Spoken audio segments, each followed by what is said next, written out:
So these are 300-pound running shoes, the Nike Alphafly 3s, and apparently the fastest shoes on the planet. Elite athletes like Eliud Kipchoge and Kelvin Kiptum wear them when breaking world records, and today I'm testing them in the real world. 3 runs, same routes, same effort, to find out, 1, do they actually make you faster? And 2, are carbon-plated super shoes actually worth the ridiculous price tag? Let's find out. Before we start though, I'd like to make one thing crystal clear. I'm not Eliud Kipchoge. I'm not even close. Not even a little bit. At all. I'm a hybrid athlete, which basically means I'm average at everything. I lift, I train jiu-jitsu, I get kicked in the head at Muay Thai, and I run mainly because I like it, but also because it makes me slightly less average at everything else.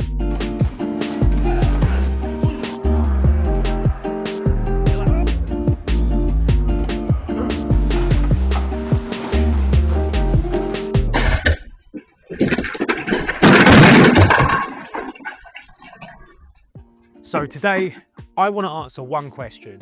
Do carbon-plated super shoes like the Alphafly 3 actually make a difference for normal people like us? And more importantly, are they worth £300?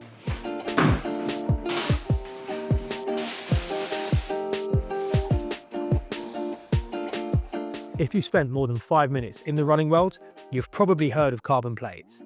They're meant to turn your legs into springs, propelling you forwards, saving energy, and ultimately shaving seconds off your pace. Now, that's all good in theory, but let's be honest, 99% of people I see wearing these are not elite marathoners. They're just like me, people who train hard, run a few times a week, and like the idea of feeling fast. Or people who are financially irresponsible, trying to impress their Instagram followers with a Strava screenshot. So let's see what happens when that guy puts them to the test.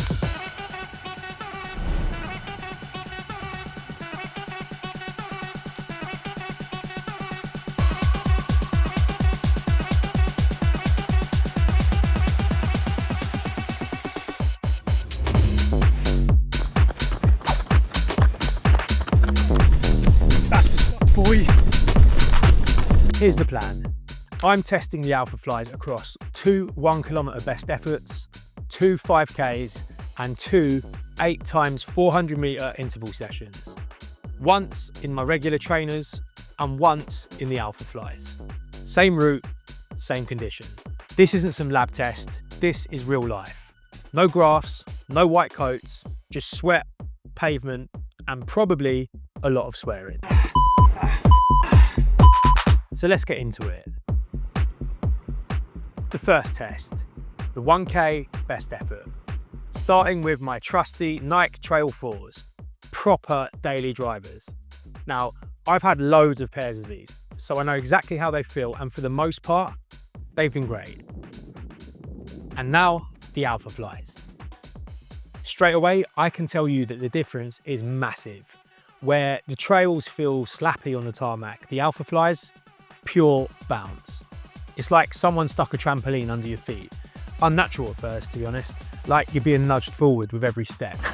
These honestly feel ridiculous. Like cheating. At slower paces, they feel a bit wobbly and a bit unstable through corners.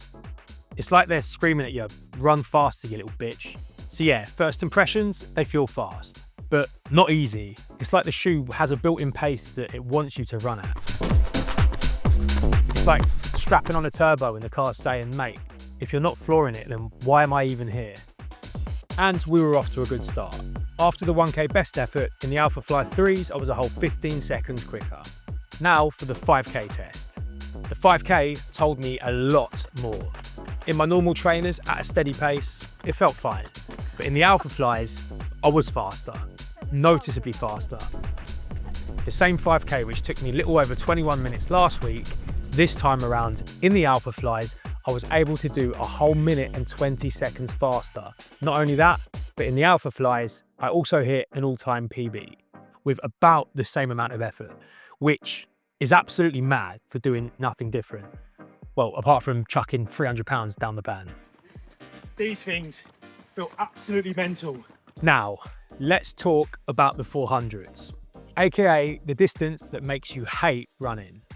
Short enough to sprint, but long enough to regret every life choice you've ever made. This was where the Alphaflys really started to make sense. In my regular trainers, I would always start strong and then start fading halfway through each rep as the lactic acid hits. In the Alphaflys though, it was different. The bounce actually helps. You get a lot more drive off the ground, and to be honest, my legs didn't feel as cooked between reps. Don't get me wrong, it wasn't Kipchoge fast, but it was definitely noticeable. And the weird part, my recovery felt better. Even after brutal intervals, my legs just felt fresher. So even though these are designed for long distance racing, they still absolutely slap for speed work. So with the 400s wrapped up, my split average in the Alphafly 3s was a whole 6 seconds quicker. So this brings me to the all important question. Are they worth it? If you're chasing performance, prepping for a race, or just addicted to feeling fast, then yeah, these things are absolutely insane. But if you're just running for fitness or mixing it with strength work or following some kind of hybrid training protocol, you probably don't need them. A solid 120 to 150 pound daily trainer will give you 90% of the benefit without that wobbly feel or the bank account trauma. And if you really want that carbon feel, the Nike Zoomfly 6 is a much better compromise, as you still get that carbon plate and they'll probably last a lot longer.